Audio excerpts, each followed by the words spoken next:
Hello, all. Welcome to FMA discussion. This is episode 67, and tonight we have Manong Macachor. Hi, sir. How are you? Thank you for coming on. I'm good. Yeah, Yeah, I'm I in a really appreciate. Hawaiian motif right now No, because I live it's funny. in I, Mactan. I do, I do love the shirt. Yeah, and I really appreciate you, taking the time to do this. I know it's early where you are, so again, thank you so much for coming on. You know, I'm always up early, Dean. yeah, early to Early rise and riser. early to Yeah, bed, that's right. huh? So, So so everyone you're you interviewed were wearing black motif, so I had to do something different. you, So you have to be a little more colorful, absolutely, to bring some make it more positivity, colorful. light, and all Yeah, that in there. So, I gotta say, you're quite the Renaissance man. You play guitar, you're writing books, you're a martial arts yeah, yeah. practitioner. Oh yeah. You Writing know, books came by accident. Actually, I you consider know. myself a very good I writer. think it's I think it's fantastic. You got, what I mean, to keeping yourself busy, obviously, and all that. I so far That's I right. checked. I saw two of the videos on Facebook with you playing. I thought it was fantastic. So yeah. Yeah. So keep them coming. Okay. All right, we're gonna Yeah, yeah, sure, sure. for folks who are watching. Again, this is going to be we're obviously going to get Maestro's intro and all that, but then from there we are going to kick into some of the history and then some of the myths and all that. But just before we jump into that, sir, I'd just like what can you share with us? Because I know obviously you've been in the arts for years, but what can you share with us just as far as your background and so forth? As far as my background in the martial arts is concerned, I actually started at an early age, about 8 years old. Uh, my father was used to box a lot. I never became a professional fighter, but my uncles, two of my uncles were professional fighters. So Oh, I, started oh that way. wow. We started in boxing. Uh, my dad was very scientific in the way he taught us. His favorite punch was the left hook. He used to tell us, brothers, there are four of us. He used to tell us, anybody can throw uh, anybody can throw a right cross, a straight punch, but if you can't throw a good left hook, you're not a boxer. It's a That's tough what he punch. always Yeah, it's not as just easy. told Yeah. me back then. So after that, when I went to high school, I studied Shurin Ryo Karate under Benjamin Marapao and several other instructors. But prior to my joining the regular dojo at the YMCA with Dr. Ben Marapao, he's still around. Hi, Doc Ben. I hope you're listening.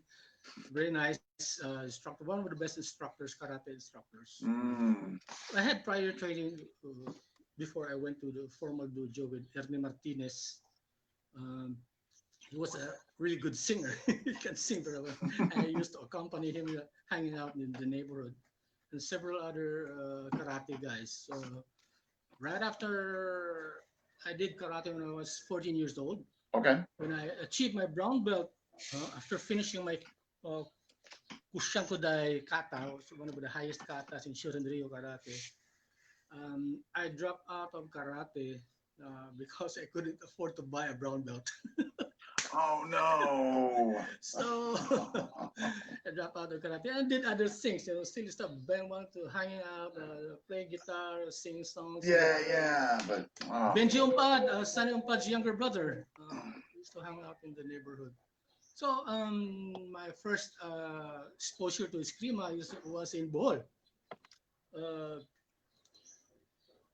at the reverse end of the curriculum, I started bare hands from Manuel Cabagnot because when I was doing my sales reports one Saturday afternoon, I heard this very neat piano, very sophisticated piano riff from the next door, the house of my landlord's brother, Tatay George Bandin. Tatay George and Tatay Bandin was my landlord. So I went to check out Tatay George Cabagnot's house. Then I found his brother playing there, Manuel Liloy Cabagnot, playing the piano. Mm. So I requested one song after another. Then he sized me up and looked up to me. You seem to be very fit. You been practicing? No, no, no, no, no. I just want to learn your piano. Here's the deal. I'll teach you some chords on the piano, but you'll be my Escrima training partner. Oh my God. What am I interested? Oh, So to make a long story short, come on, punch me in the face. This old man's got to be kidding. Around that time, I was around 54 years old. So I obliged, a token, slight. No, that's not a punch. You're tickling me. So make it hard. So I punched him. Next thing I knew, I was already on the ground. He tripped me. So that's how oh, it's all my experience. But I forgot everything about it, Dean. I forgot because I was more focused in his piano play oh, the more piano. than anything. Mm. I was more focused. Every afternoon he comes around and go to, oh, there's Manuel again. Manuel Cabanota. Oh my Show me gosh. this thing. No, let's do Escrima first. Oh my God. Here I go again. I want to go back to the And so, piano. yeah, I was still with Nestle, van salesman of Nestle. When I was promoted to supervisor, I was assigned in Ozamis. So, Ozamis is the underworld capital of Mindanao. Everyone knows that, Corotong Baliling is there. So, while in Ozamis, I have to pick up my pistol again. I went back practical shooting, after practical shooting. So I bought some books. I was looking for an Escrima instructor because if I know how to shoot, I can't retain my gun. Mm. That could be a problem. That was the missing link. That was the gap, the missing gap in my my handgun combative. So I have to find a good Escrima instructor. So I found a book, The Secrets of Arnis Kali and Escrima. Then I saw those some of the folks there were come from Usami City. The book by Edgar Solite. Yeah. Oh, yeah. Okay. It's Yeah. no Yeah. longer published. Yeah, yeah. The Secrets of Arnis Kali and Escrima.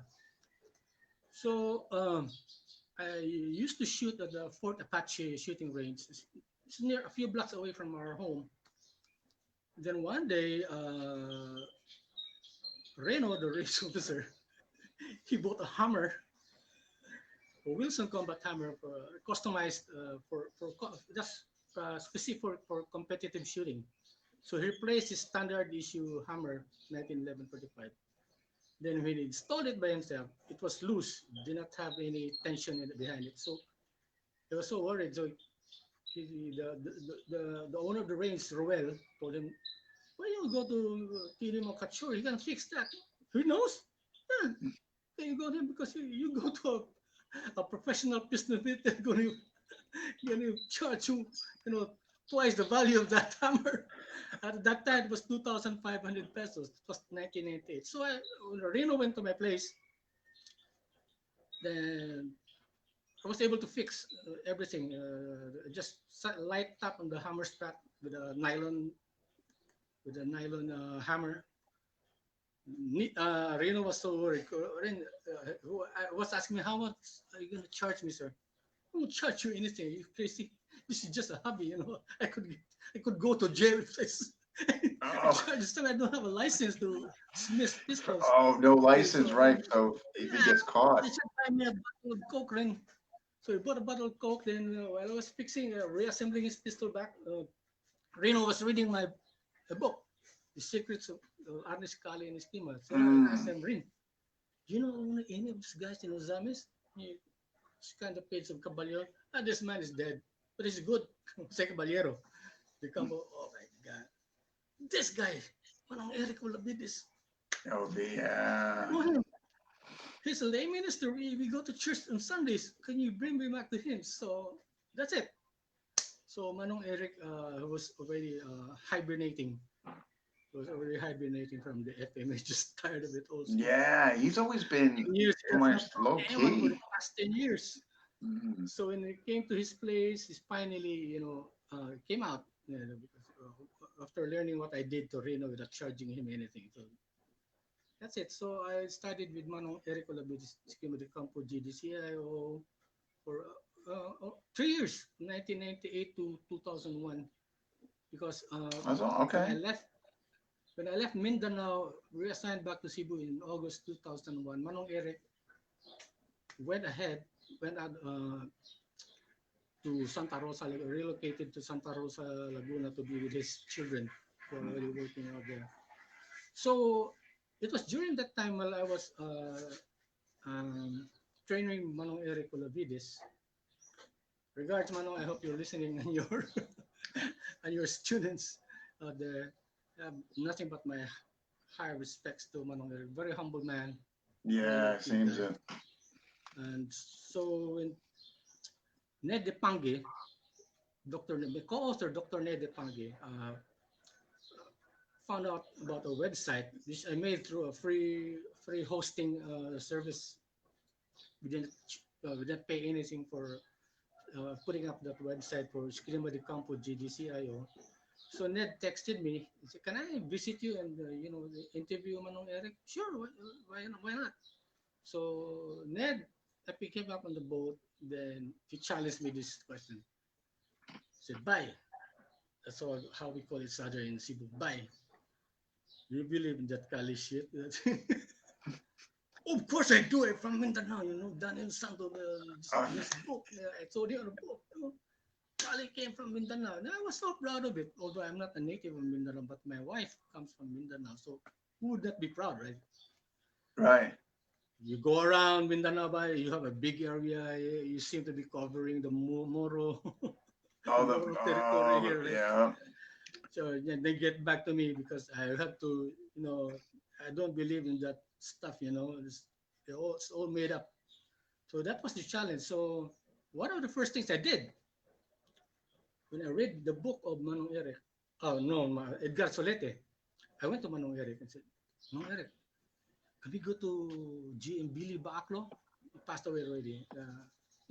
Billy Baaklo is one of the influences of Lameco. Yeah. He's Yeah. uh, Abenico di Sungkiti, the name of the system of Abenico di Sungkiti. So Manong Eric told me, yeah, I was also once student of Manong Billy, still around, very very healthy. So Manong Eric accompanied me to the house of Manong Billy Baaklo. So the first question I asked, Manong Billy, you're from Mindanao, you've lived here all your life, right? Yeah, yeah, yeah. You know what? Manong Billy Baaklo spoke in impeccable English, very eloquent guy at the Mm. time. He was a guerrilla veteran, war hero, authentic war hero.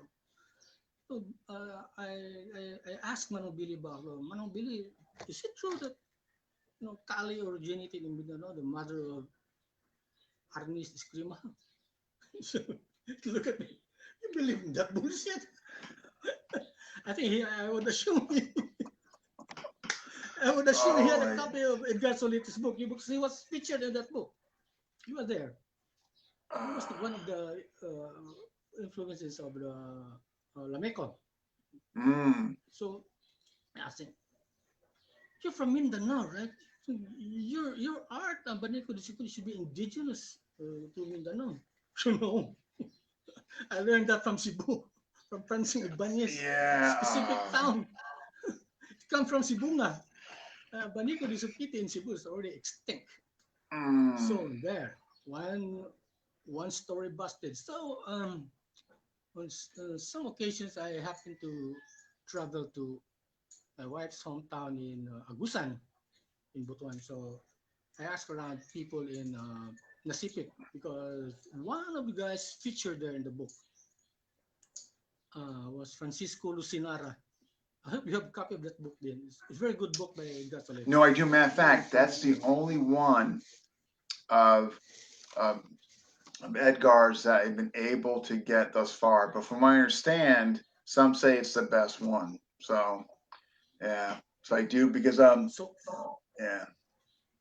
I tried to visit Lucinara at that time. I don't know, but some of these people who know him in the town of Mesquite still recall a lot of these things. Mm. I can't recall what the name of the style was. I think Combat Escrima Lucinara, something like that. So when I asked some of these people who know him, who knew him, and some of those who were his former students in the city, have you ever heard of this Kali saying that it's the mother art?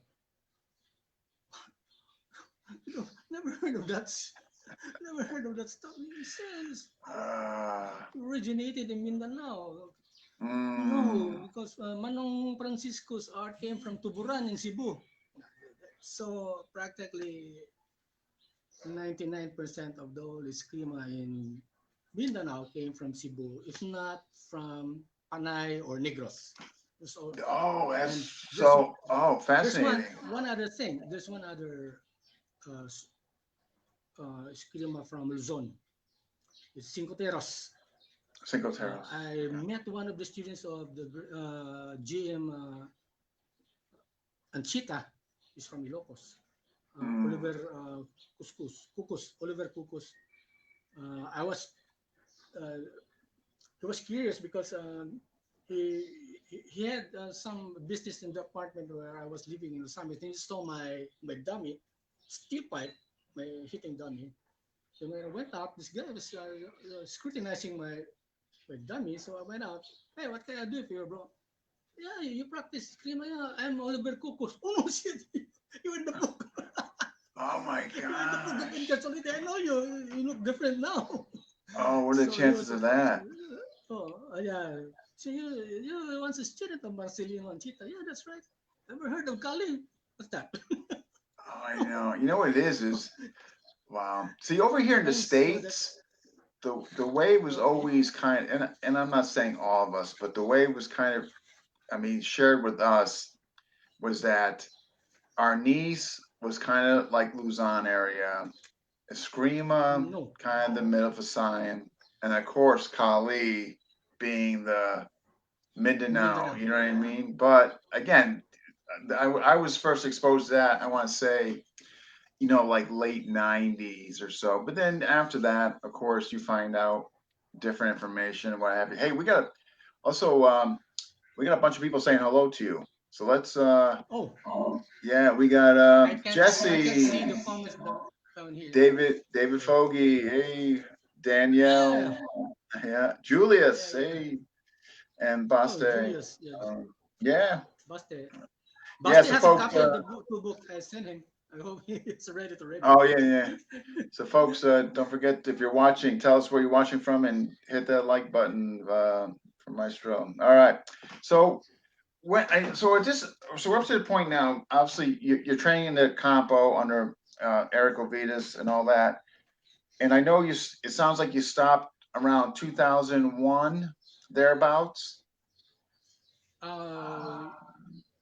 Uh, no, I actually stopped doing anything about anything, any practice or any teaching. I still keep practice in private, but I actually stopped teaching sometime and right after the book was published, The- 2007. Right oh, after that's the book okay. was So published, that's when you stopped. way So low. But so between 2001 until 2007, when the book was published, Ned and I were doing a lot of field work. okay. Then I'm not. I was never trained in in the academe to do historical research.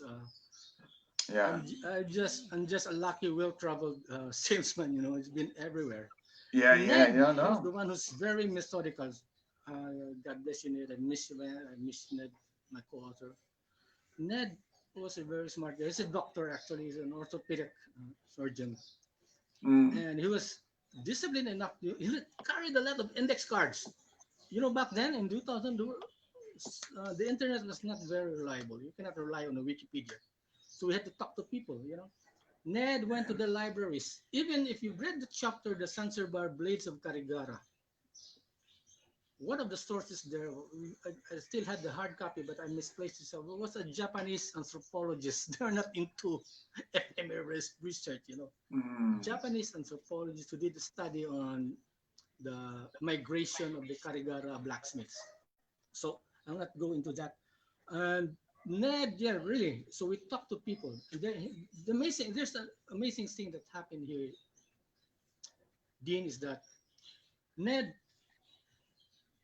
uh, was the one who, hypothesized. It's not a hypothesis anymore today. It's historical fact. He told me, Tini, why do you think there's a preponderance of Hispanic terms in the FMA? Why not Tagalog or Bisaya. Well, Mm. Manico, Sumbrada, right? Planchada, vertical, everything. Yeah. Oh, practically Yeah. 90% or Spanish terms. And said, to think that the lingua franca at that time during this period was not even Spanish. Less than 2% of the Filipino population spoke Spanish. So that really opened my eyes. So Ned, while in the process of writing the book, Ned uh, was the one who presented it. It came from the Spaniards. Most of it came from the Spaniards. Then I was the one who dug into the details of how was it transferred to the Spaniards. So I did my parallel research. Ned did his own thing on the personalities of the Escrima in Cebu. Then I stumbled on the story of from the academe, Evangeline Lavillis de Paula, who described one of the founders of Camotes Island, Pilar, Suferino Borinaga. He is also known by the moniker Kapitan Pirong Pakan. So, Evangeline Lavillis de Paula did not, specifically mention Escrima, but he just chronicled that Borinaga repelled the Moro pirates with sticks. Okay. So it wasn't until I found out that GM Yuli Romo was from Camotes that he confirmed, GM Yuli Romo confirmed that Borinaga was really an escrimador who repulsed Moro pirates back in the day. So that's one. And then later, I asked my former Nestle colleague, who's already retired, Pat Gokong. His father was featured in the book, Manong Gokong. Okay. So I asked Pat, can we interview Dad? Pat, oh, sure. Anytime you can go to my home in Balamban. So Pat narrated to me some of the history of the Escrima of his father. Manong Gokong learned it from his uncle Felix Gokong, who used to work as a sakada in Hawaii, in Hilo, Hawaii. But he was, I guess he was deported because he killed an African American in a Wagotodo duel sticks. Killed her. Oh. So he was deported back to the Philippines. So that's when he started to teach Escrima. Then I started to dig further. Pat, who was the teacher of Felix Gokong, the teacher of your dad? So he learned it from Amboy Kidlak. Okay. Who's that guy? It's very vague. Amboy Kidlak. Yeah. Who's Amboy Kidlak? So Pat told me that he used to ride on horseback on a equestrian Escrima. He went from town to town to teach Escrima somewhere southwest of Cebu.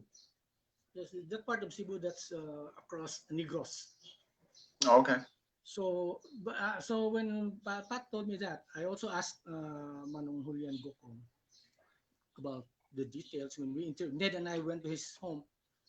Then that's when we found out his full name. It was Amboy Kidlat. He was his family name was Sabanal. It was Pablo. Yes, Pablo Sabanal. The full name. And then Manong Julian told us that he's from Mualbual. At that time, we didn't know who his father was, Pablo Sabanal. Okay. So you believe in things don't happen by coincidence, Dean. Right? Yeah. I'm fatalistic. There's some grand plan out there to put you at the right place at the right time to arrange you to meet the right people at the right time. So we had a dead end. Pablo Sabanal, we had a name, but we didn't know where it came from. So I read another historical research that the founder of Mualboal was a guy named Lorente Sabanal.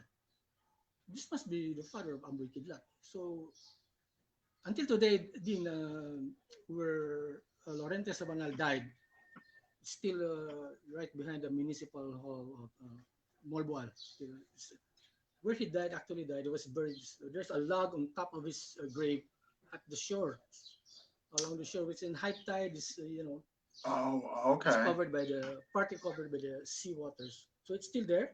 I think I even took pictures of that log. So we had a dead end. So someone must be still alive, a relative of Lorente Sabanal. So one day, Ned was, he visited his former, the hospital where he used to work. Then he Mm. stumbled on Luz Viminda Bero. Then he asked, he knew, Ned knew that Luz Viminda is from Orboal. Then he asked Luz Viminda, Minda, have you heard of Amboy Kidlat or Lorenzo Sabanal? Surprisingly, din, you know, I would call it a miracle. Then Manang Minda told them, do you know that Pablo Amboy Kidlat is my grandfather? No shit, really? So who's your mother? My mother is uh, Alingkunda, Fakunda Sabanal Bero, the daughter of Amboy Kidlat, the granddaughter of Laurente Sabanal, the founder of Marbuan. So that's how we got to interview Alingkunda. Only Alingkunda Oh, knew his okay, bare okay. hands and didn't know how to fight with sticks. Her mother was Demetria Sabanal. I don't know, but when we interviewed Aling Kunda in 2001.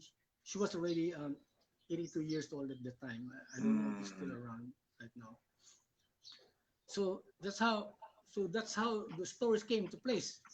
Laurente Sabanal, the founder of the town, it's a resort town, it's a diving center in Cebu now, was Laurente Sabanal. He used to repulse Moro raiders back in the day. He used to, every time the Moro pirates came in, he led the assault, the counter attack against the Moros until When they the Moro. counterattack, this kind of parallels what you're talking about. I have a question from Boston. Um, the captain who supposedly launched from some kind of catapult and landed on the sails of the Moro ships. Is that? That was Solferino Burunyaga. That's why he got the moniker Pak-an. He has the wings, he had wings. Because the story goes, I don't know, I cannot verify this with absolute historical accuracy. It could be Mm. urban legend, but Burinaga was a real hero. The town of Pilar was named after his wife. No doubt about that. But that story, I still take it with a grain of salt, Dean. Yeah, because the story goes, according to GM Yuli Rumo, that Kapitan Pirong Pakan was hoisted, tied to a bundle of bamboo poles, that enough tension. Then when the Moros Mm. come in, when they see the Moros from afar, Yeah. it's lunch. Somebody cuts the rope from the tip of the bamboo, and like catapults him Yeah. way up to the Moro Raiders. Um, I don't want to say it's not true. Yeah. Yeah. I don't Yeah. want to No. say Right. it's Right. historically correct because it Yeah. But was still, I mean, not if it's, I mean, people are talking detailed by about it, you know. Evangeline de Paula. But Sabanal, from the historians, they were telling us he recalls Moro there with his oration and his magic cane. So some of those things must have been embellished, but we talked to the real descendants of Lorente Sabanal and the daughter of Ambuy Kidlat. Mm. Talked to one of his students. It's also in the book, Totong Nuevo, Manoy Totong Nuevo. He was also around 80 years Yeah. old, very fit when we interviewed him around that time. So that was it. Now let me go to um, the process by which Ned and I came out with a book. We did Just for folks who, Ned. I mean, are watching who might not know, um, the book is Mhm. here. I highly, highly recommend if you don't have it. to get it. I'm just getting through it and all that, and it's nothing but fascinating. And of course, after the interview, I'm gonna definitely list it as well again, just for folks who may be watching, don't have it or what have you. So I would like to make mention the process, the tedious process that Ned had to go through, getting those important facts from the libraries, hard copies, din, not through Wikipedia or Google. You can rely on that around that time. So uh, if you note the bibliography of the book, is volumes of sources there, just to check, counter check, Yeah, right, everything right, that we sure. wrote was factual and will stand the test scrutiny. Mm, So I would like to make mention of this guy. He's from Panay. He's a history professor of the University of the Philippines, Mindanao. His name is Carlo Gonzalez, modern Ernest practitioner. You know what? This guy got his PhD in history, doctorate at the University of Manchester, the Manchester. UK, Manchester University. Yeah, that's And a solid school. Yeah. his dissertation, dissertation was titled Filipino Martial Arts and the Construction of Filipino National Identity. He Mm. always tells me, Popoy, I call him Popoy. Hi, Poy. I hope you're listening right now. I messaged him 2 days ago. Thank you so much. The primary reference material of Umpoy was our book, One Escrima Bien. So I asked Popoy, did your professors who grilled you on your dissertation, did they take pains to go over the references in the book? He said, yes, sir.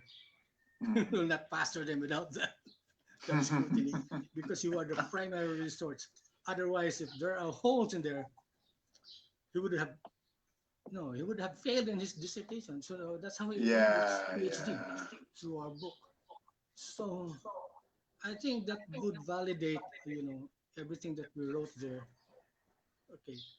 So one other thing, are there any more questions, Dean? I'd like to tackle them one by one. So I would like to Um, yes. So if we're gonna have to backtrack far as these questions are are more centered around they're from Jesse. So I have 4 questions from Jesse, and the first question is the style that you developed. What Scala de Campo, from what distinguishes or differentiates it from other FMA systems, and what makes it unique?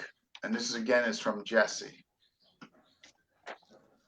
okay, so what makes Istokala de Campo unique? It's basically the techniques are basically the same that we have with the Escrima de Campo GDC from Manong Eric Olavides and from Manong Jose Caballero. The distinction is I focus on developing cardio workouts, resistance training. I do rubber band resistance training, Okay. and I also have some accuracy drills, to benchmark. Like for example, this one drill I do for new students. Then first day drill, I call the cross to perdition. Actually, that's the first test Manong Eric gave me. It's a very simple exercise. Because this is what always Manong Jose Oh, I can't wait told to hear me. this. If when someone attacks you with a horizontal strike, you don't defend yourself with a horizontal strike. You defend it with a vertical strike, just crossing.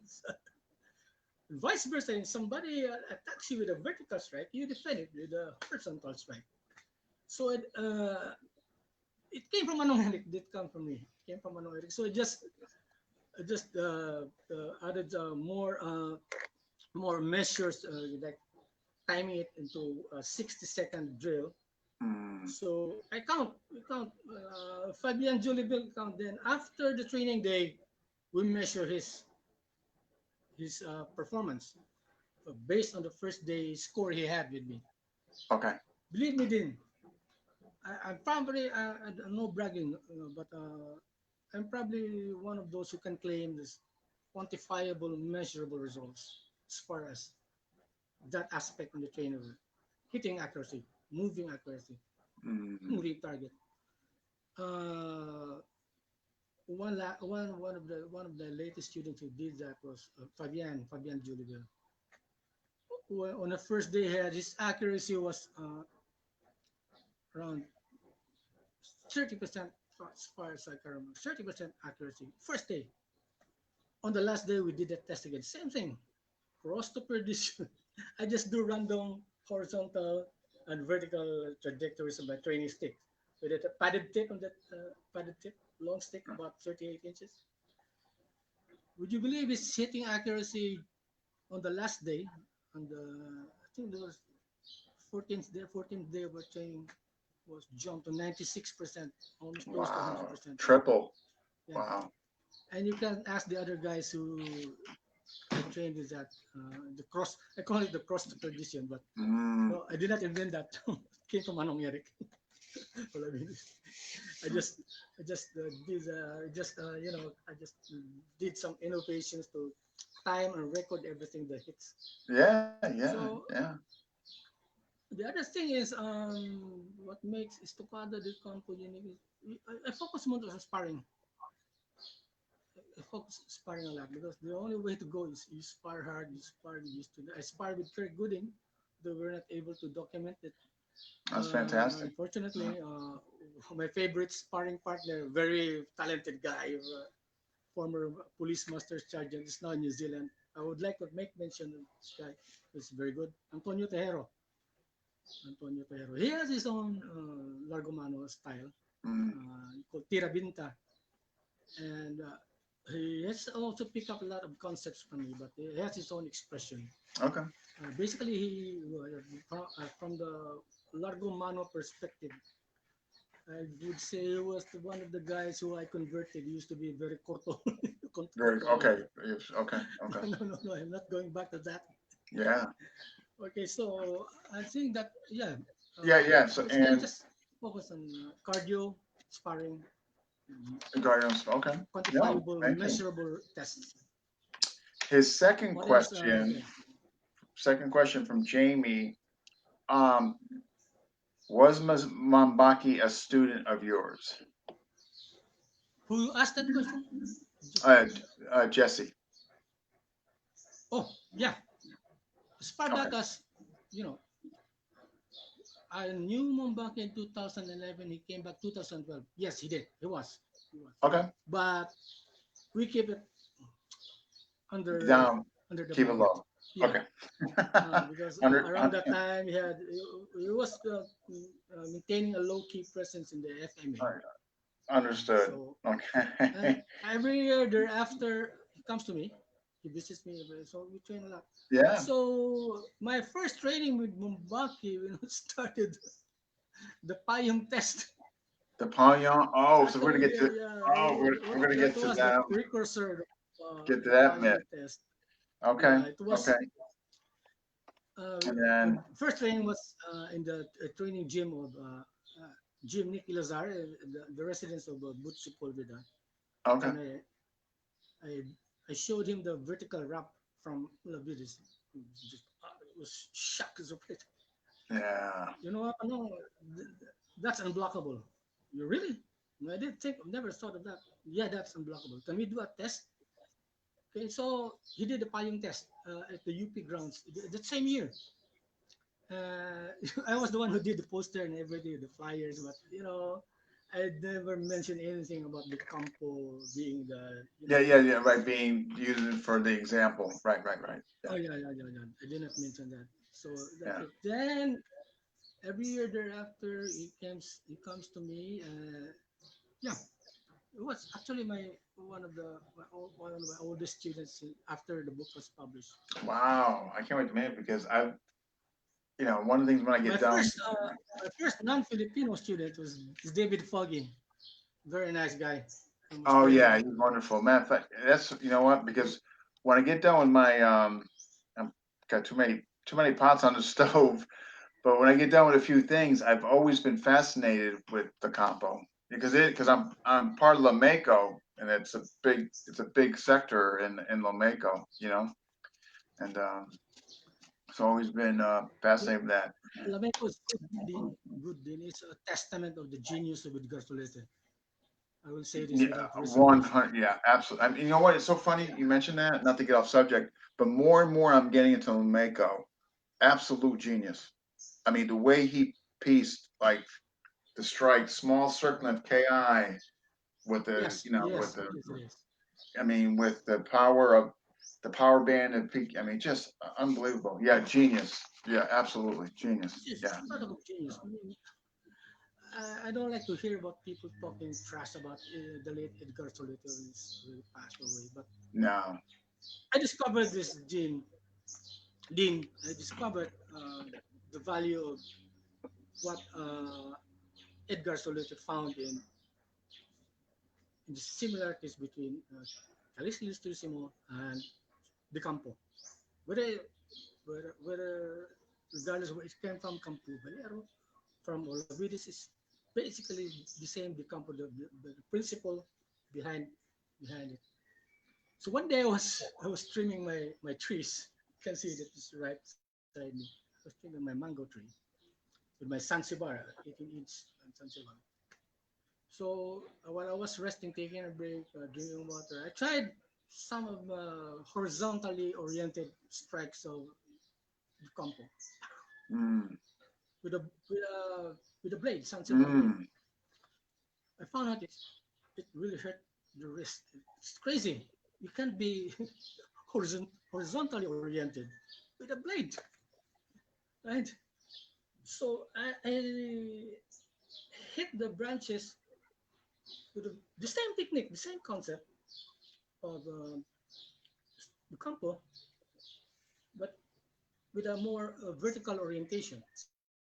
Ah, okay, this works. Then I found, oh shit, that's illustration mode. It's no longer the campo. Mm.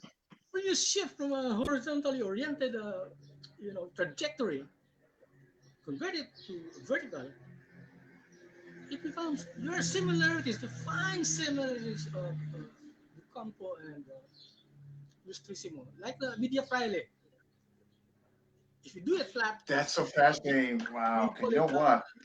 doble golpe. Yeah, So you you know, I bend think you just nailed vertically something oriented. because what was told to me and shared with me was that what made Lameco so unique, it was like the perfect marriage between the Campo and Illustrissimo because they both Exactly. had Exactly. it was like the perfect marriage, you know? I found out about it when I was cutting my mango tree, trimming the branches of my mango trees. That's when No, it but it's so came to fascinating light. that you found out, like I had to be told, like you found out on your own. Like, you know I what I found mean? out on my own. I found out on my because I have So nothing good. I but mean, my good on you. I mean, I had to have somebody like tell me and explain to me, and then I realized, yeah, wow, this is like a perfect marriage. I mean, both on recovery. Yeah, I mean, just like a perfect perfect. marriage team. Yeah, yeah. So those guys who were not into Lameco, KI and the Campo. Actually, the Carlos brothers had training with Manong Eric. They come. So those guys have no trouble at all migrating from stick to store. Yeah. But this is what I find very, you know, atrocious is that some people, stick-oriented guys,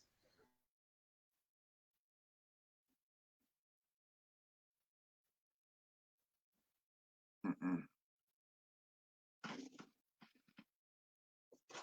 I don't know. They keep froze. Oh, good heavens! Every time when it gets good.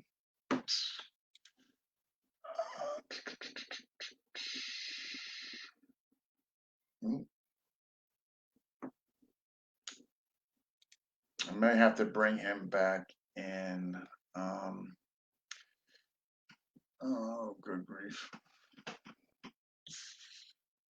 Let me, yeah, hold on, folks. I'm going to send him a message. to come back in.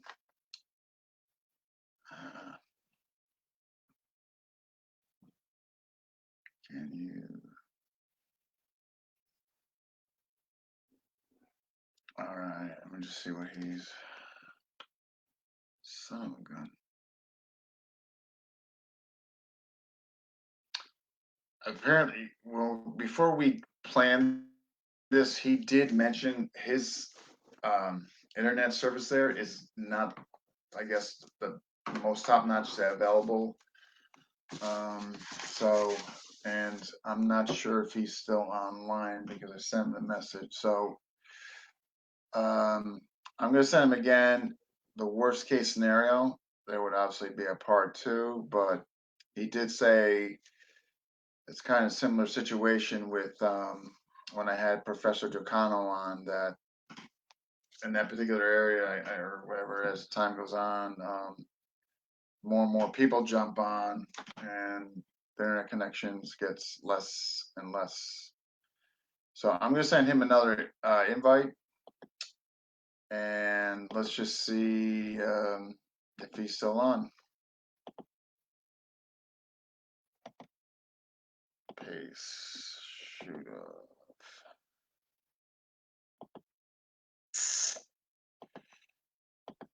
And so, all right, invite was sent. Again, worst case scenario, I'm just gonna have to do a part 2. Okay, he just must be back. He's coming back on, so hopefully he can get back on, and we'll resume. If I haven't, folks, I know. Yeah, Jesse, I'm gonna get your other questions. Yes, David. Yeah, you got some questions there regarding EDC. Definitely. I'm gonna absolutely get to those. So if I haven't gotten to him yet, folks, bear with me. And here he is. Okay. Yeah. Oh, you're gonna get cut. Yeah, here we go. That gave me a scare. Yeah. No, I'm thinking. I mean, this is not the first time it's happened. So yeah. Yeah. With when I had Professor Giocano on, it was really rocky. Yeah. So, So but you were I'll go talking. back to the history stuff, Dean. Yeah, Can you sure. take But the okay, I just want. Yeah, absolutely. Because I got a couple. We can get. Yeah, and then of course we can get the questions. There are a few more questions, all that, but we already know you don't like being called. You don't want anything master or grandmaster associated with your name. I mean, No, pretty much no. everybody knows that. Yeah. A lot of people have done so much with the FMA, really good technical skills. Yeah. They passed away without getting the title master. Yeah. For Yeah. example, Yeah. Yeah. Toferekes. Toferekes Yeah. is referred to as master. What, Yeah. me? Grandmaster over Toferekes? It's not possible. Many Yeah. No, it others. was. I Yes. think that's a testament to your humility. I think that's great. David Yeah, Fogey. there are a lot of guys are deserving of that title, but Yeah. not me, Dean, not me. Oh no. No. So I think, can you still see me, Dean? Can hear you, but you got to come back in. Yeah. I'm not sure. How's your internet signal? It used to be good when we were starting, but I don't know. It's very erratic sometimes. It can be erratic. So, shall I go back to that link again? Yeah, I'm So sorry. we can Please. Yeah, please do. uh, we can proceed with the. I try to type the link again. Mm.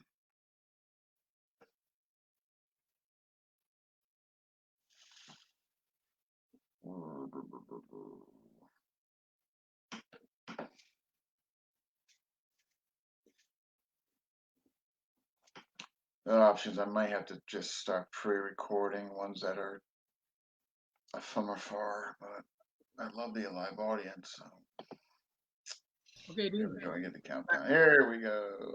Okay. Yeah, let's just, you know what?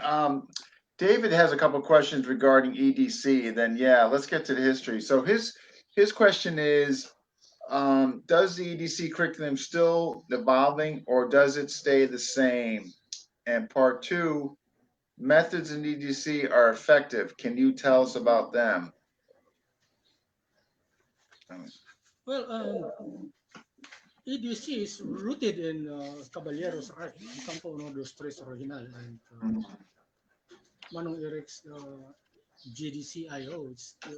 They're all good.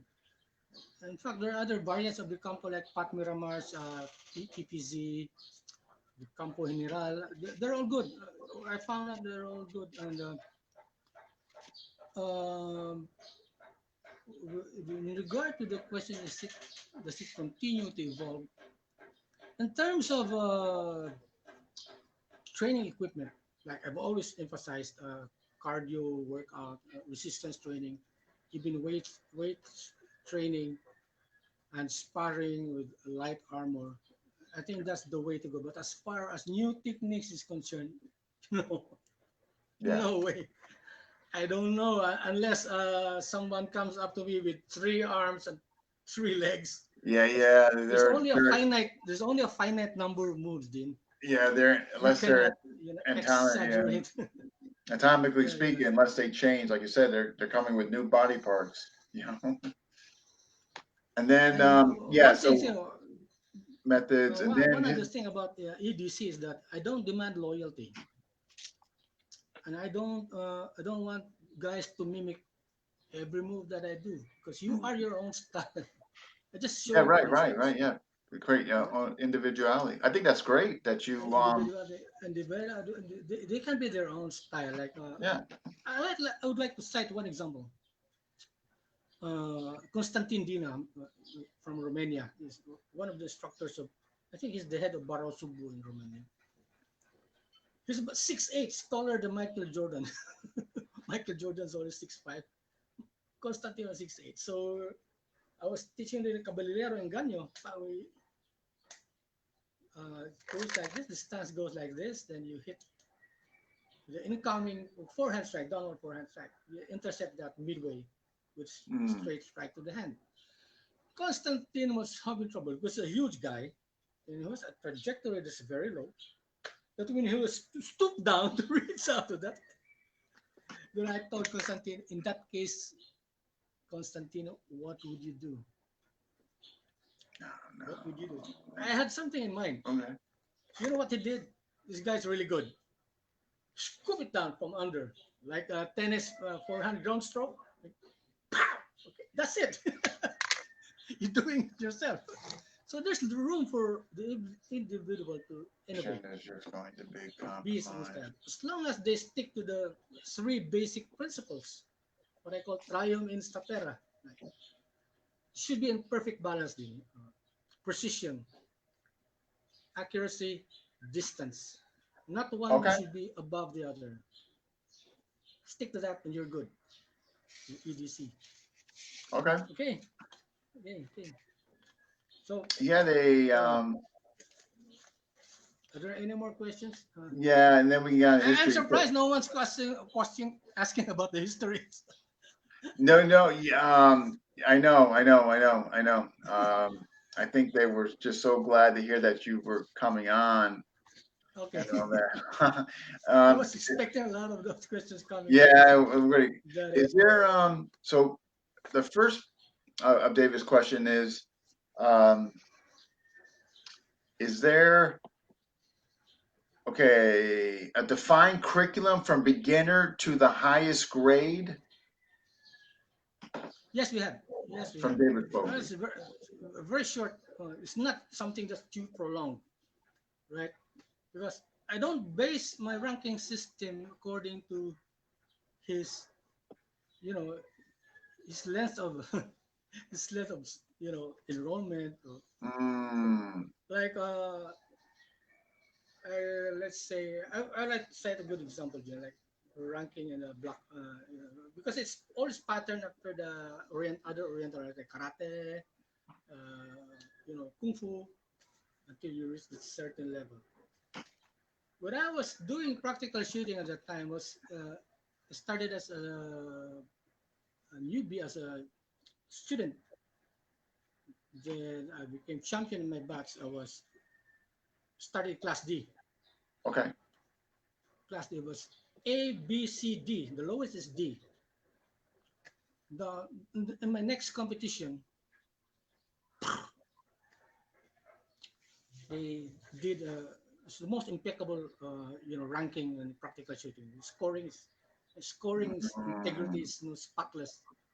That's why there are practically no dispute as far as when it comes to IPEC practical shooting competition. So I jumped from class D to A. That would be like a white belt jump to black belt in 1 month. yeah, yeah, Yeah. So I would like to pattern it that. Of course, there are some you have to screen the guy if it's really fit. This it's not a crook or a criminal or something like that. So, but as far yeah, as skills is concerned, no, you can jump to the next level anytime. Just spar, just yeah. spar. Validate. Yeah, Yeah, validate. validate Yeah, that the only way you do is yeah, spar. yeah. Yeah, No, I mean that's well said. I mean that's pretty much cutting right mm. to it. I mean you can't. I like that. Just objectivity. Weeds Yeah, out just subjectivity and all yeah, that. yeah, Just yeah, yeah. yeah, I'm with you It's on weed, that. it weeds out a lot of. I just got one last question, and we're just gonna get back to this history. Yeah, From Sixto Carlos, how secretive were the original De Campo guys? Were they really what's that secretive? question again? How secretive Oh, were the original De Campo guys? Were they per se underground? I would not say they were. I would not say they were secretive. They're just. Uh, I would assume they would try to avoid any conflict with anyone because as much as possible with to it was to veer away from what Jose Caballero experienced in his younger days when Mm, he was doing Juego Todo matches. And of all the grandmasters of his generation, Caballero was the one who documented all his victories, all the people he defeated. I can name a few. Well, the other guys, the other guys, you can't name names, right? Caballero defeated Balbino Mangkao, you can name that. Doce Pares, Tansiong I Lopez, just the stories from David Makabilan. Gould is that was a bad man. that, that Yeah, guy, yeah. that guy David was Gomes. yes. I Yeah. hope he's listening right now. I really like David. He's been a friend of mine for many David years Gould. already. Yeah, David Gold. Oh, fantastic! In Oh, fact, really? Oh, he was the one who bought the sticks of Jose Caballero. The last five yeah. You sticks should. was I saw him. given to me by Manang Amparo. Yeah, but Yeah, we when I did a see him in Mississippi. fundraising when. Yeah, Hmm. when I see him in Mississippi, he showed me them. They were, Yeah, yeah, but yeah. It came from me. yeah. Yeah, it came under the stove. Manang Amparo of the widow. Oh, So that's Manang Amparo fantastic. gave But it to me. Okay. oh, that's all. Yeah. Oh my gosh! Next time I see him and talk to him, I'm gonna have to obviously bring you up. But yeah. So I think okay, we got to get into because we got some people saying basically get back to the history. so, Yeah. so Okay. without Okay. Okay. Okay. So further ado, the nagging question always is confronted, especially from Filipino Americans abroad. They always have this longing, this thirst for source of pride, source of national identity. I can mm, understand that. Filipino Americans growing up in the U.S., branded as nerds, bullied in school, so they have to find something to give them this special kind of, Filipino-ness in them. So, well, was there a martial arts before the Spaniards came? Now we'll have to qualify what what martial arts means during that time. So if you talk about martial arts in the Japanese and Chinese models, where there's a strict code, hierarchy, ranking system, we didn't have that. The question is, did pre-Hispanic Filipinos know how to fight? Of course, no doubt about it. In fact, they yeah, were yeah. very ferocious fighters back in the day. So there was a symposium last week, Dean. It's very interesting. It's called Magellan. I forgot I have my notes here. Beyond Magellan, one of the authors, Dr. Noel Feliz Rodriguez. I think you should search that out.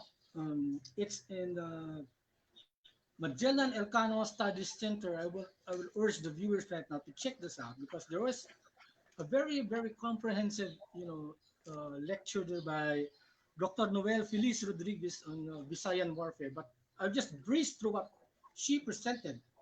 Okay. Now, in terms of individual hand-to-hand combat, I don't think there was formal curriculum back in pre-Spanish Form, times. right. Okay. Not But like a they knew how to system. fight. But in terms of swordsmanship, like that, because one of the common weapons described by Dr. Rodriguez, the javelin, the projectiles, the spears, stones, even uh, Dr. Rodriguez is just focused on Visayan warfare. It's not because the people in Luzon didn't know how to fight, but it was only in the Visayas region that Spaniards Hmm. were able to chronicle what warfare was among the ancient the Pintados, the The tattoos all over tattoo. the body. Okay. Okay. Doesn't mean that people in Luzon don't know how to fight. They do. Yeah. But these were the only documentation because the Cebu back then was the first settled Spanish settlement. It was the first capital of the Philippines that under the Spanish rule. So yeah, uh, they had javelin. They had body armor made of abaca bump cords, swings, and they had helmets on with them called the bagul or the book. And you know what? The Pintados, the ancient Visayans, has been raiding before the Spaniards came and Oh, rating. they Okay. reached as far as Taiwan and southern China. And Oh, the is that right? Boholanos, the next time, yeah, Okay. they've been Oh, wow. raiding as far as the Moluccas in Ternate. Moluccas, the Portuguese colony in Moluccas. So these guys, they're not scared to die. Just like the Moro Mm. Horomentado. You go into battle with complete abandon, no concept of blocking and self-defense. Just charge them head Oh, on. they're just okay. Okay. Yeah. But who needs a martial arts? Someone who's not scared to Yeah. die, right?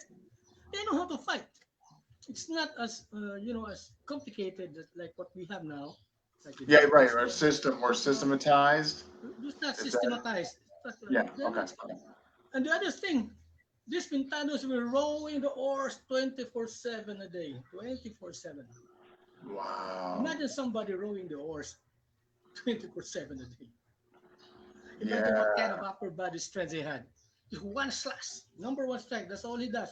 Number one, number. That's all he does. The rating comes. Who needs a martial art, Yeah. man? Right? But the question is, did they know how to fight? Of course they did. They're ferocious fighters. They're Yeah. ferocious Right. fighters. Right. So Nobody's saying right. Obviously, there was some type of thing. I guess the issues that were coming about is like what was mentioned by Mambaki is like where they systematized, it's not. before It's this. not. Never systematized. Never Yeah, codified.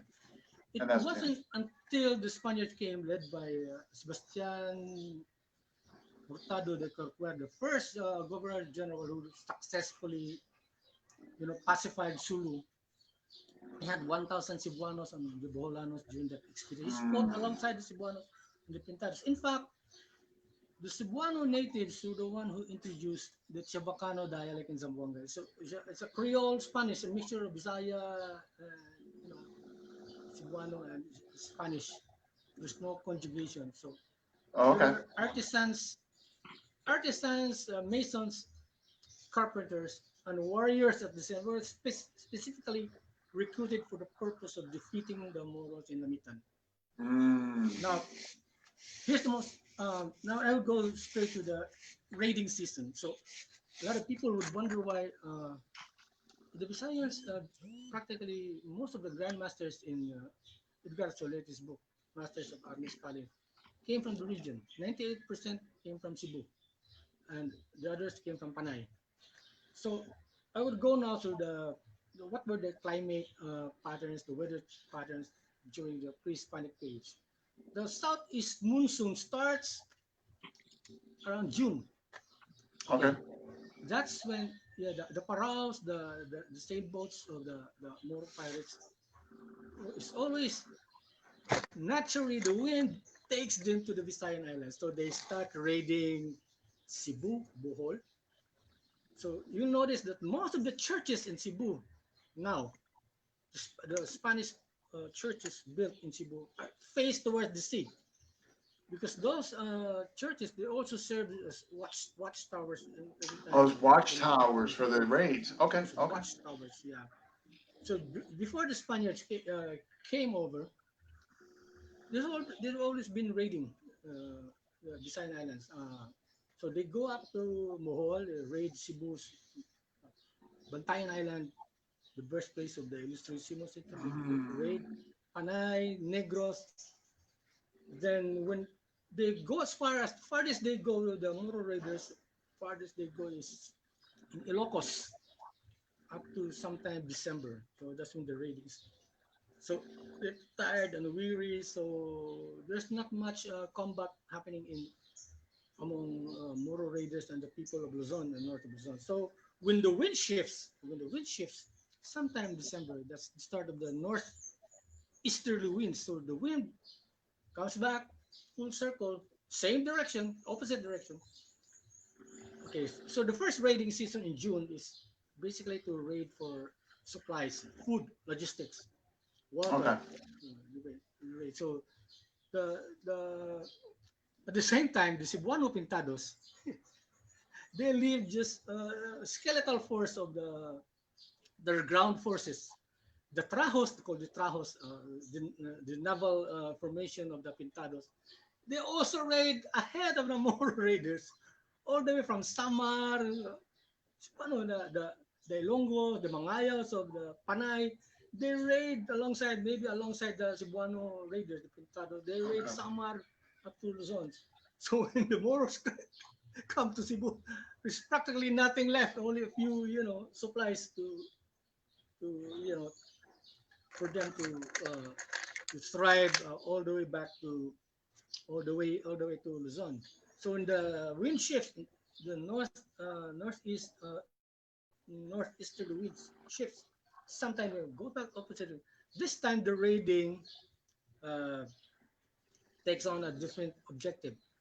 Now the Okay. Moro raiders raid for women. They abduct women for the Sultan's harem. So Oh, that's why for the there's a place Sultan. in uh, Ah. there's a place in Negros, the capital of Negros Oriental, in Dumaguete.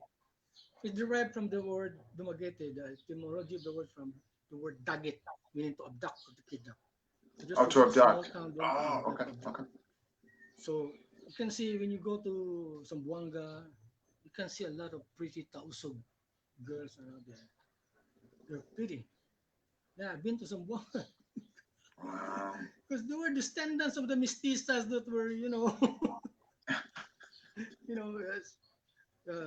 you're abducted, kidnapped by the Moro raiders. So that's it. We were raiding each other. I'm not demonizing the Moro raiders. The Cebuanos are also badass raiders.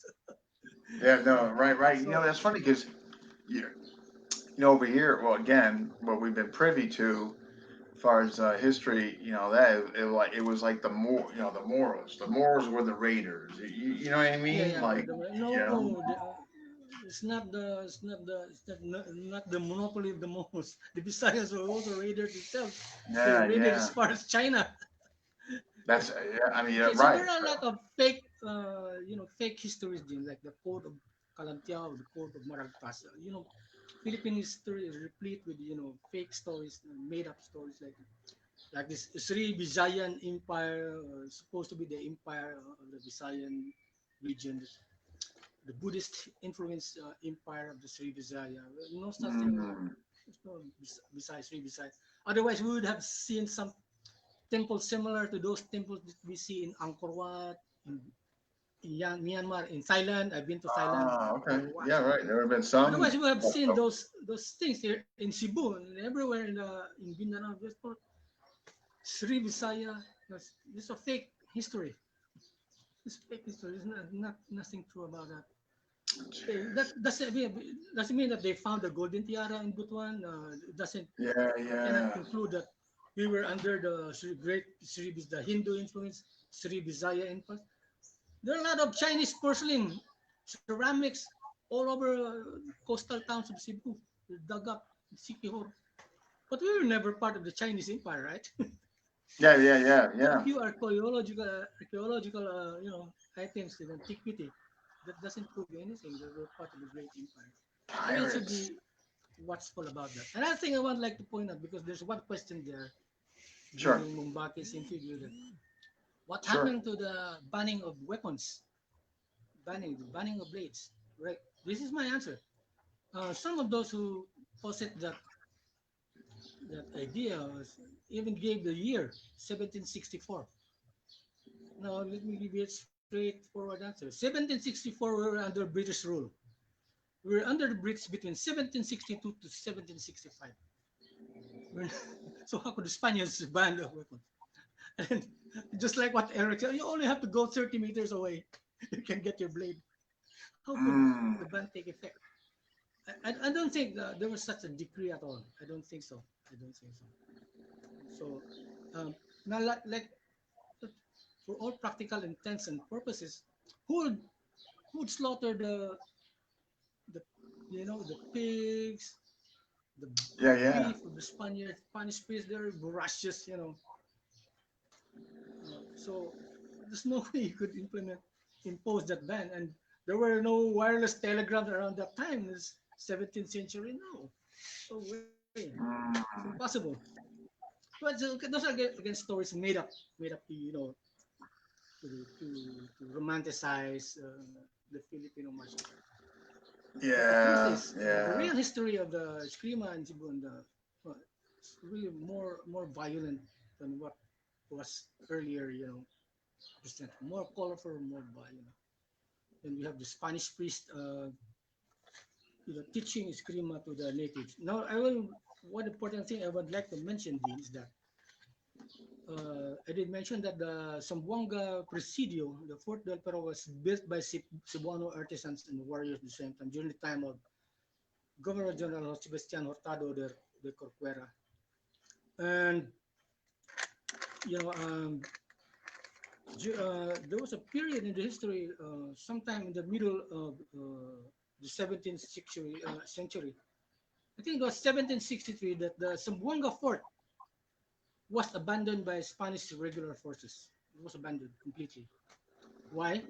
Because they had to beef up the Spanish forces in Luzon to preempt a possible raid by the Chinese pirate Guzinga.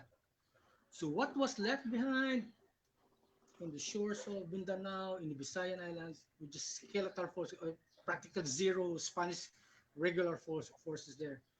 So who took charge of the administration of those pueblos or the towns? Who took charge of that? The training of the native militias to defend the Right, right. churches Okay. against the priest took charge of that. Which So one? Which was brought up by Mabaki. Okay, okay. yeah, yeah. So I have a list of priests here. This was provided by our friends from this list of priests. So some of this came up when the book was published. Matt Galasso, thank him for providing me. It did their own research.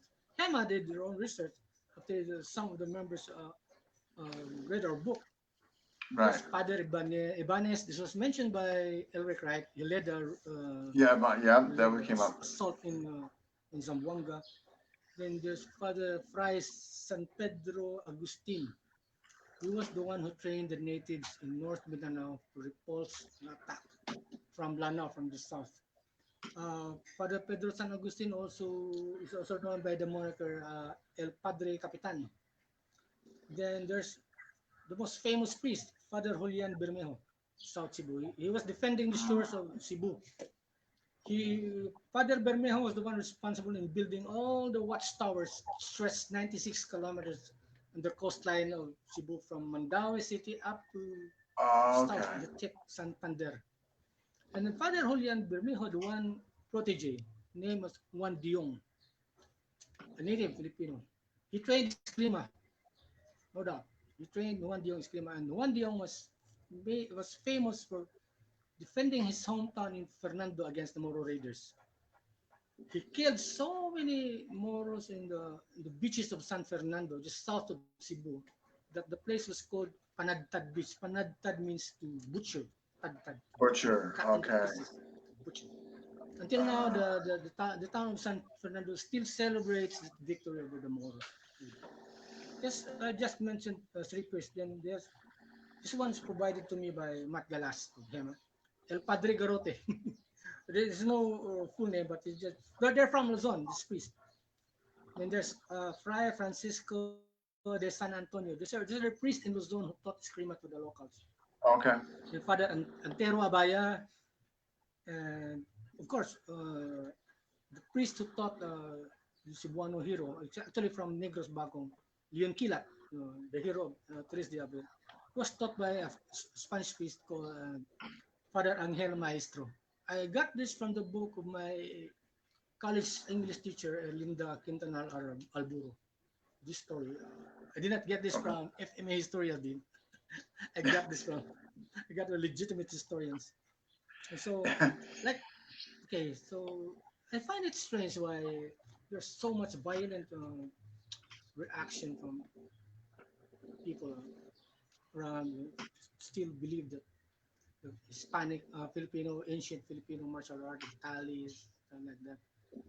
And just I would like to draw a comparison. Like you've heard of the origins of kung fu and later karate. Right? It came from a Buddhist monk, right? Yeah. Bodhidharma. You've heard of that story, right? It was a Buddhist monk. He went to China, teach meditation and the Buddhist worship to to the also taught kung fu self defense at the same time. That same narrative is still repeated by the karate guys in Okinawa. They come from Bodhidharma. It was also known as Daruma in Japan. You're talking of only one Buddhist priest din. Now we have, I just mentioned 10 priests here, Spanish priests, and no one believes Yeah. us. Everyone goes by, oh no, we had our own martial art. Oh, no way. And then another thing, you search that on YouTube. Merlino Hofana from Hinigaran, Negros Occidental. His great-great-grandfather, father was a Spanish priest who taught Escrima after church at the convent. Mm. Yeah. If you've heard of Merlino Hofana, maybe one of these days we might be able to interview him. So these are just some of the stuff that we would like to debunk. So that was it. I started out with the abandonment of the Zamboanga procedure to beef up the Spanish regular forces and, in Luzon to preempt a possible raid by Chinese uh, Kuzinga. Then, and I also had another document din called Monumenta Historica de Micatura. It, uh, it it is about the document is a certificate given to a Filipino native. He was described as a Tequeño or olive skin, so he should be a native or maybe a native, I think. In this certificate, it was again furnished to me by Matt Galas. Monumenta Historica de Mercatora. It was translated in English by Matt and he gave it to me. I was Mm. the first person who supplied me with the copy. Master certificate was awarded to Domingo Perez de Aguilar on September 6, 1730. That was still during the Spanish period. It was awarded to him in Mexico City. Actually, at that time, during the Spanish, when the Spanish came here, we were actually a de facto colony of Mexico. Everything came from Mexico. The candidate was tested in the art of fencing, specifically destreza, esgrima, la verdadera esgrima, by a maestro mayor, his teacher master, who had a royal document, came from the King of Spain, document certified him to qualify as a instructor of verdadera esgrima. The name of the maestro is Gabriel Joseph de Herrera. He had the license of authenticity to teach new masters, both oral tests and practical tests in fencing. Later, Domingo Perez de Aguilar came back to Manila and was authorized to teach the Indios. It was 1730. Can you imagine Okay. how many he taught? You multiply that many times. Just think of the virus, the coronavirus. That's Oh, how it multiplied back then. Could just, even if you not teach directly, Dean, just an example, just a hypothetical, you know, scenario. okay. Domingo Perez de Aguilar came back. He was a brown man at the Tequeño, olive skin, who knew destreza. Now, could just imagine, it must have come from affluent Filipino family, right? To be able to travel to Mexico. Rich guy. He could afford boy Fridays around here to fetch water, give him the power break. Now, those guys watching him do fencing, do you think they didn't pick up anything from there? Yeah, yeah, yeah. Maybe bastardize some of the moves. The Yeah, Filipinos yeah. are good imitators, Dean. We're very good imitators. Very, very good. You can mimic movements as fast as anyone. One good example is Benji Pa, the younger brother of Sunny. We go out to a concert right back in the 70s. We watched a concert in Manila Dance Campus. Then there were dance number there. Then we come back late in the evening. You know what? Benji could copy every move, every dance step that he stole that evening. Those are the fine qualities of Cebuanos. We are good Oh, at mimicking things. So so they could. just imagine, yeah. Even if it did not teach directly, just some of his towel boys, water boys, right? Not, don't even discount the fact that one his official students, how many they Mm, taught. You multiply that with the curious eavesdropping boys around. yeah, So right. And there's your virus. yeah, that's just like a virus that spreads out. And then this priest, how many of these 10 priests I mentioned? Yeah. How many do they teach? Right? So, but still, it doesn't take away the fact that pre-Hispanic Filipinos, we're ferocious fighters. They're very good fighters, Dean. They're very, very good. Right. So No maybe it doubt just about it. wasn't systematized, but Yeah, they it were good wasn't fight. systematized, but They were fighters. for Yeah, yeah. raiders to go all the way to China, They had to be scared the fighters. shit Right. out of the Yeah. Chinese. They're good Yeah. fighters. No, understood. But Yeah, no, no, yeah. here's what I want to explore. Still hypothetical. The only thing I could describe is closer to what the pre-Hispanic Visayans fought with is the Linambay blade, Linambay Escrima. It was revealed to me by my sparring partner who's now in New Zealand.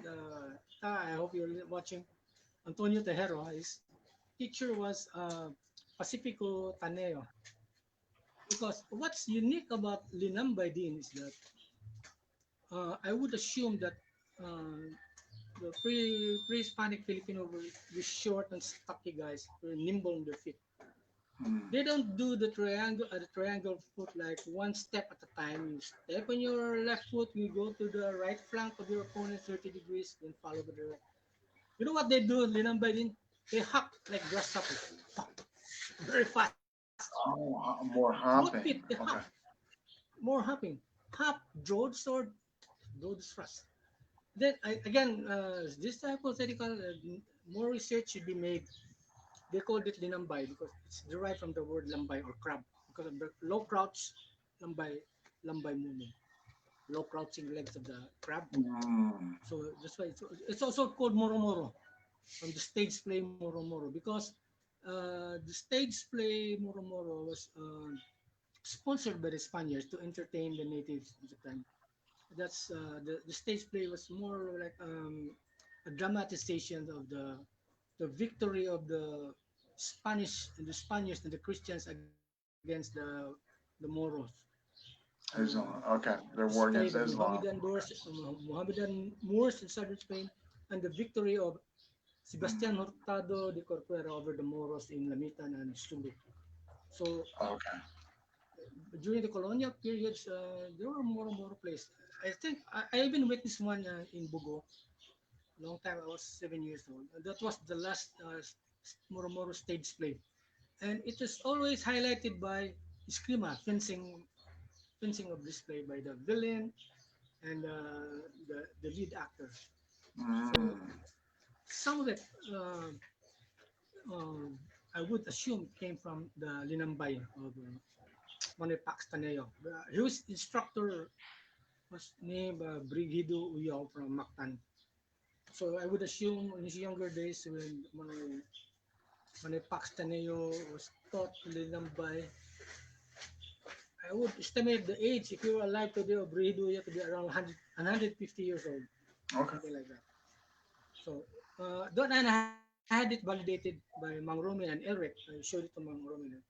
Can you check this out? If there's any,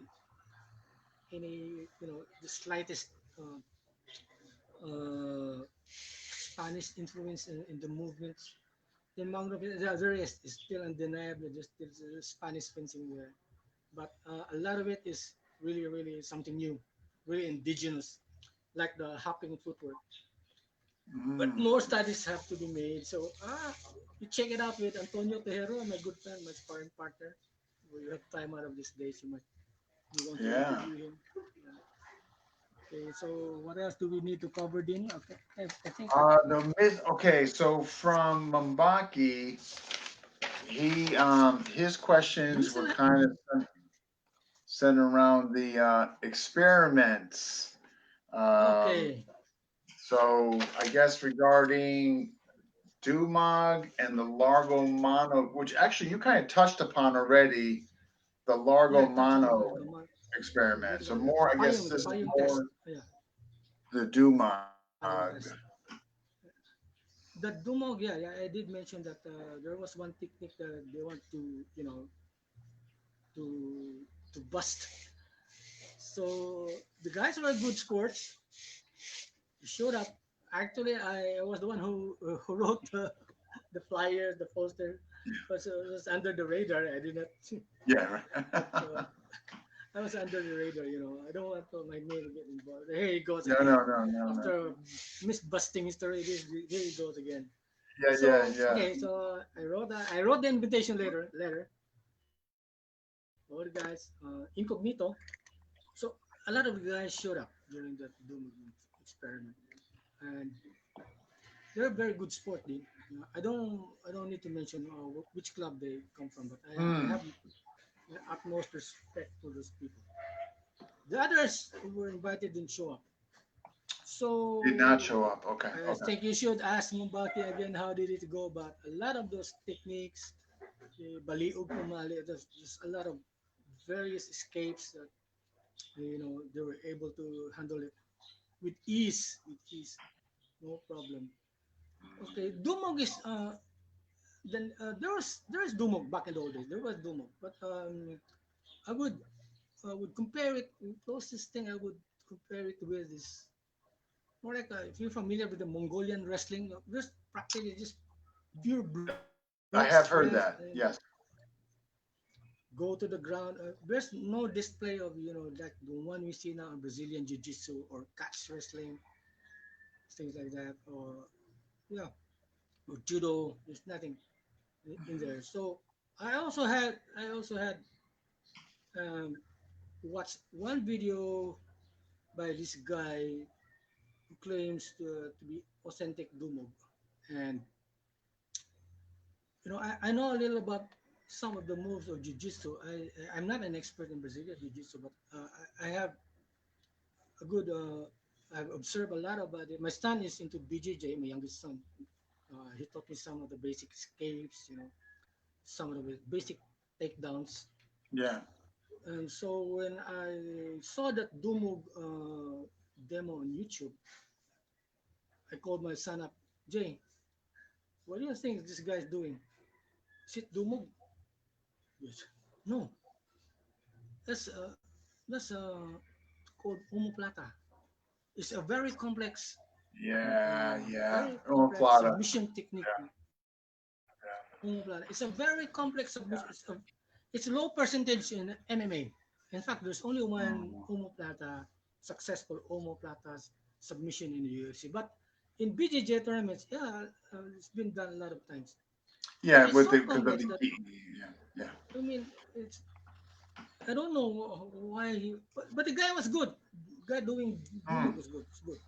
I have no doubt about it. You know, But to pass Maestro, on can I just BJJ one is question? Is it, and I, because Japan. I've seen a couple of videos too that have been branded Dumog and all that, and this very well could be the same video that you referenced, but the videos I saw was absolutely BJJ in there. Absolutely. It was closed guard.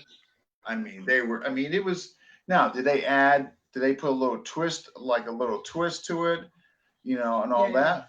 Yeah. I mean, yeah. sure. But the majority of the positioning and the transitions I saw was Transitions. pure Yeah, yeah, BJJ. You know what I mean? So my yeah, question yeah. to you is it becoming an umbrella term per se? That anything that kind of falls under grappling or anything like that, it's Dumog. Is that fair? No, Okay. because they were that what would like to position Dumog is it's an authentic indigenous Filipino ground art. That's how they're positioning it. And then a lot of guys in Hmm. the FMA, including that in their curriculum as a separate, course, a separate offering, right? That is Okay. panuntukan. It's non-existent. It's even grammatically incorrect. Panuntukan, not existent. Yeah, that's a whole There's a nother what's silly can of stuff. worms. Kinumutay, for Christ. You know what? Kinumutay is where it originated, right? Comes from the word kumot, squeeze somebody's breast, right? Oh. That's a pervert term, kinumutay. And then passing on as martial art. Oh my God. Can you just Oh, that's a imagine new how? one. I learn something new every day. Shit. So this is my thing, Dean. Because a lot of the people, always trying to project the ethnicity of the Filipino martial art. I understand that. Hmm. So when I came out the proposition that is most of it came from Spain via the Spanish priest, they go crazy. Now, something now show me your real Filipino. You get rid of your gi, your black belt there. It's a Japanese inspired. It's Japanese implement. You're claiming now that you have Hmm. authentic Filipino martial art. You're copying the Japanese art just to be in the bandwagon to get legitimacy because during the 1950s, the Japanese arts were the in thing during those days. So many of those on Escrima in Cebu, yeah, to gain respect and legitimacy and ranking, they studied the Japanese art. Some went into Tangsudo, Yeah. some in Judo, and they're very good, Jim, no doubt, no doubt. Yeah. Yeah. Yeah. Some of the best innovations in Escrima came from Manoy Kakoy, SG Manoy Kakoy. Okay. Yeah. When Escrima you is good. Escrito Yes, and Credo is yeah. good. Yeah, yeah, yeah. But they didn't never Manong Kakoy never hid the fact that combination of judo Yeah. Yeah. Yeah. never No. No. came in No. No. Right. He didn't hide his it. own. Yeah. Right? Yeah. He Yeah. was He didn't very hide it. upfront about it, very Oh. transparent about it. No. For sure. For sure. Yeah, Yeah. yeah. So that's what really confuses me because just the sense of national pride, everything like I that. just We think have to I just think take it that. comes down to is the more subjective and emotional attachments come into play. That's when things Yeah, they yeah, lose yeah. objectivity. You know. You know what I mean? Yeah. A lot of them So are emotionally invested into that. yeah, You know, exactly. And I understand it. I yeah, mean, because I for one agree. I don't think some of these famous are masters in FMA. Whether you'd like to use that term or not or whatever, don't get their due. I mean, what's going on in Hollywood today and all that, but mm, I don't know. It's a tough thing. You know what I mean? Because I'd be the first one to admit I'm biased. yeah, I mm, mean, FMA is my favorite pastime, my favorite art. I mean, I'm biased. yeah, I mean, mm, yeah, um, yeah, but at the same time, I have. not only for the purpose of these interviews, but for my students and all that, I try to be as objective as humanly possible without, so Yeah, it's yeah, yeah. tough. You know. Just pick up a few items here. Well, I'd just like to thank some of the people who've been very helpful. Uh, Yeah, this has been fantastic. Matter of fact, I guess, I along definitely, my journey, like I would like to we'll thank be, yeah, Manong Eric Olavides, still worship the guy. Of course, Dr. Ned Pangue, the late Dr. Alquizon, who's been always with me on our field trips. mm, Okay, of course, Mubaki, Sunny Season, Jay Ignacio, and my first foreign student, David Foggy, who's always been around. yeah, Of course, Mang Romy Makapagal, always validates things with Mang Romy. Chuck, Chuck Canete of Kapay, Dusipari, Drigo Maranga, Yuli Rumo, Jim Yuli Rumo. Yuli. Funny, yeah, funny guy. Yeah, I like him. Oh yeah, His student quite Norman quite a character. Adifuin, who designed the logo for us, the Filipino Warrior Arts Institute. Mm, Of course, Guru Alexander Pisarkin, he exposed me internationally through the Russian House in the Philippines. oh, Still yeah. open the Okay, opportunity. okay. Yep, yep. And I don't cannot mention all the pool of instructors there in the Russian House. They have been very hospitable, been very Yeah. friendly and very warm with me. The pool of instructors all over there. A special mention to GM Rene Tongson. Mm, Of course, GM Bobby Cabuada was a good inspiration. Always, I always had a good time, talking with him about his experiences, sharing his business model with us. Very funny yeah. guy. He's one of my idols. Butchipul with GM Nicholas or Danny Casio, ex-Master Sergeant Antonio Tejero, my sparring partner. I'll be with you always, bro. Juna Kayana and Carlo Veloso Compania. So, Steve Del Castillo. Okay, Miguel Ruby. By the way, can I plug this in, Dean? Dean, Steve Del Castillo and Miguel Ruby and his friends will be sponsoring a webinar for me, Estocada de Campo, alongside Jim Eduardo Senisa. I would also like to thank. That will be on November 22, a webinar. Oh, so is that for anybody to come in and do? Huh? Is that open for Mm, people to come Yeah, to watch? it's actually it's free. Your sponsors will be taking care of our fees. It's free, but there's a limited slots only, Din. Limited slots. Oh, I'm really interested. I mean, if there's slots available. I can invite you in. We have 1 hour each. 1 hour for me, 1 hour for GM Boysinisa, 1 hour for GM Emiliano Dakuyan, who's also known as Emiliano Zapato Yaoyan. Very good, very nice guy, very nice fellow. So how do I So get I more would like to, information on this?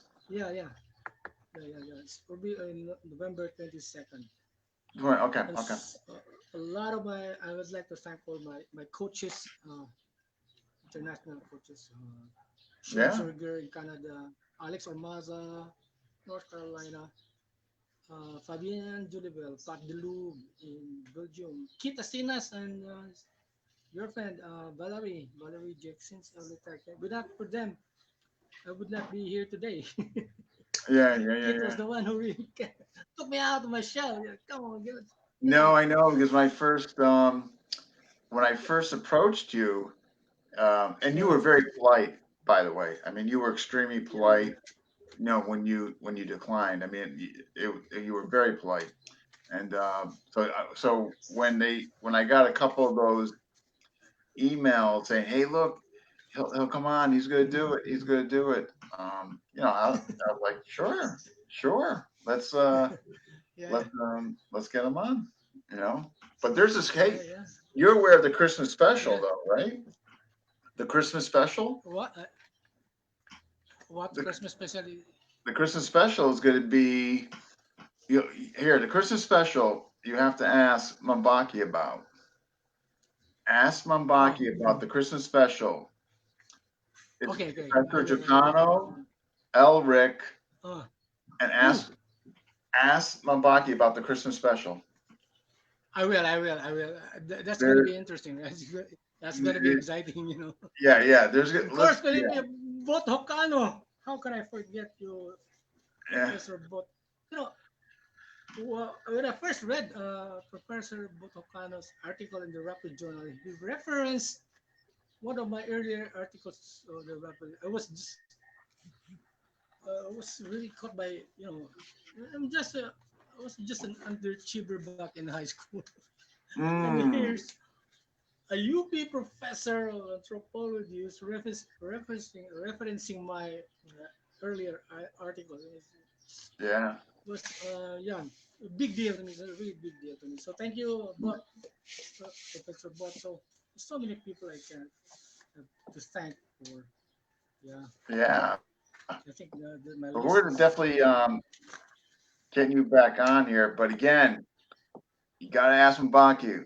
Christmas special. Yeah, yeah. Of course, I forgot. Doc Sixto Carlos, brother Baste. Yeah, Yeah. they're my brothers. We have a group called the Campo Nucleus. Thank you so much for No. support. Yeah, boosting my morale. And another guy from Davao, of course. Manolo Luis de Rosario Nols, MPM, and his students. And Ryan Cordero, Bagani Davao, is in the US right now. And you know what, Dean? I would like to mention some of the younger guys who really Sure. step up, who you know, step up the game. This par Dog Brother style. Ash Pinson. He's a fixed wing pilot. Rainer Dave Sapanta, Raymond Valdez Locero, who else? I hope I've mentioned everything. Everyone. There's another guy, Daniel Bernas, the younger guy. The guys in Manila are doing really, really good in full contact. Yeah, no. I've heard about Fred Dialogo. So I have Aspen. to take my hats off to these guys, Yeah. And to think, a fixed wing pilot would expose his hands to Daniel Asser Pinson. Hats off. He's a Yeah. good musician too. Yeah. And last but not least, some of my former students, Escrima, the Campo GDCIO, yeah, they organized the Visayan Escrimadors, and these guys have nothing but unselfish, intentions to reach out to help the Escrimadors, especially in this pandemic. I would call out Visayan Escrimadors, the young guys there.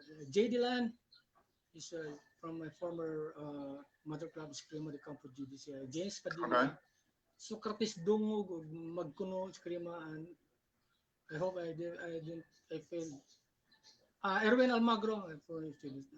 They're gonna Visayan Escrimadors, and they've really exposed a lot of people for fundraising activities, to help out a lot of people in Cebuano Escrima community. And Okay. of course,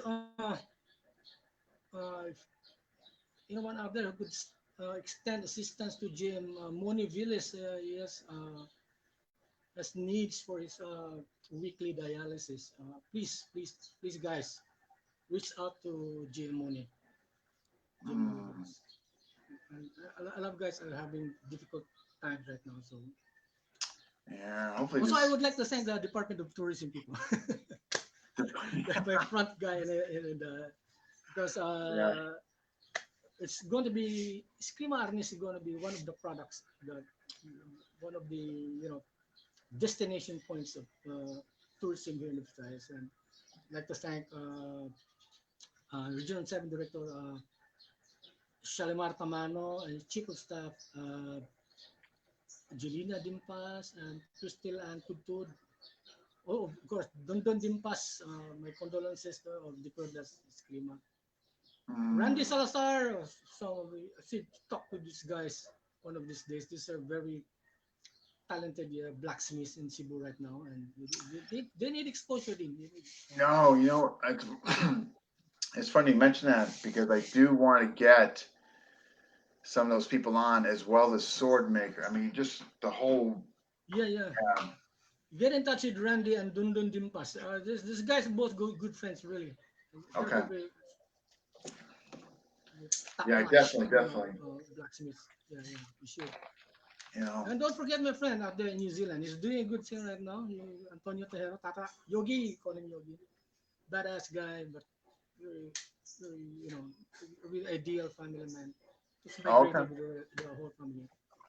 So I hope that I have covered everything, Dean. No, it Unless was there are more questions, fantastic. I'm Yeah, still no, good. no, it was fantastic. And needless to Okay. say, you'll be back on. Just check with Mamaki on that again, that Christmas special. Yeah. I will ask him about that. That will be fun. So Professor bought an Elric yeah, over there. Will be present too in the Christmas special. Okay. yeah, it's gonna I be don't want to spoil the surprise, but I just asked him about no, it. no, it's gonna be a grand slam. Yeah. And Mamaki is going to head the way. um, but no, I really appreciate it. I mean, we normally, if it goes as long, sometimes I break it up into two parts, but I didn't care. I had the time tonight. Everybody Oh, seemed very fascinated and was staying with us. So we're coming up on 2 hours, which is fine. yeah. So so this is fantastic. I hope I've covered Um, everything because I took down some notes. So before I forget, I would like to remind the audience, wanted to get the viewers to check out sure. Magellan Elcano Studies Center. So there is a very comprehensive, lecture there on the Visayan warfare. Check it out. Yeah. If you're looking for Kali, there's no mention of Kali there, please. There's not, never, never touch the subject on ancient warfare. It's called Magellan Elcano Studies Center, or you can check out. It's there. It's just right there. Beyond Magellan, you can just search on Facebook Beyond Magellan. It will guide you to the link. Okay. There's more important information there. Actually, Okay. can you, if you don't mind, Meister, can you message that to me? Because what I'm going to do is I'm going to post it on here. Would that be okay? What do you know? If you could send me the title to that on Messenger, because then I can post it here so Yeah, I everybody will. can see it. Oh I yeah, can okay. provide you with the link. Yeah. Yeah, I no, can send it as soon as. yeah. Thank you so much. Yeah, that'd be great. That'd be great. Yeah. Um, Very but informative. That's an international conference, Dina. It's an international conference. okay, okay. Posted a link in here. Oh, okay. It looks like your friend from New Zealand is uh taking care of it for us. Okay, thank you. Okay. Um, but again, I want to thank you so much. I hope we didn't take you too much of your time. Oh, No, okay. no. I'm semi-retired already. No, because Can I have mean, there's a ton of wonderful comments for you coming on here and all that. And needless to say, we love to have we would love to have you back. So um, sure. yeah, I appreciate you coming through and changing your mind. Most so. Yeah, yeah. I just But realized I can't refuse a good man like you. oh, that's very kind of you. Can you Yeah. can you tell my wife that though? Can you Yeah. I hope she's around there, eavesdropping. Can't refuse a good man like you, Dean. Yes. Yeah.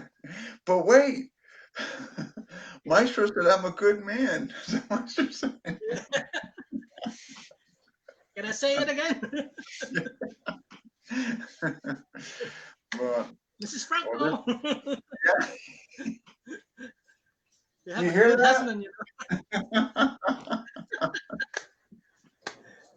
have a wonderful husband. You see? Gosh, I'm gonna be good now for the rest of the year. But all right. Well, thank you so much for coming on. This is wonderful. So what I'm gonna do is I'm gonna take it from here. I put it on YouTube, and I'll send you the link. You know. Okay. Fighter jet just buzzed by. Oh, I hear it. Oh yeah, yeah, yeah. Fighter jets. Woo, Wow. so noisy. Huh. That's neat. We're in the path of the runway here in Macachor. Oh, okay, okay. Wow. So noisy. Jets flying. Yeah, Let's yeah, say fighter yeah. jets. Wow. Huh. All right. Okay, Dean. All right, Mike. Thank you so much. Okay. Thank you. Yeah, thank you. All right. Bye bye. Have a Have a good nice rest of day. your day. Sure, you too. All right, bye. All right, folks. If you folks who do not have this book yet, highly recommend getting it. And hopefully somebody said they were going to post on here the book that Maestro was referencing. That's supposed to be incredible as well, and all that. So I want to thank you all that tuned in, watched, especially those who contributed questions and all that. I really appreciate it. And if you have not already, please hit like and subscribe to FMA Discussion on YouTube. Next guest is this Friday, Trisha Dong in Canada, trains with Louis Lindo, Master Tom, Casey, part of that Canada group out there. So that should be pretty exciting. And plus, get another, I'm glad we got another female coming on, get their perspective. And I definitely want to get more in there. So if you know of somebody or more, please, by all means, message me to get more on there. I'll take any referrals. So thank you so much. All right, folks, have a good night. Thank you.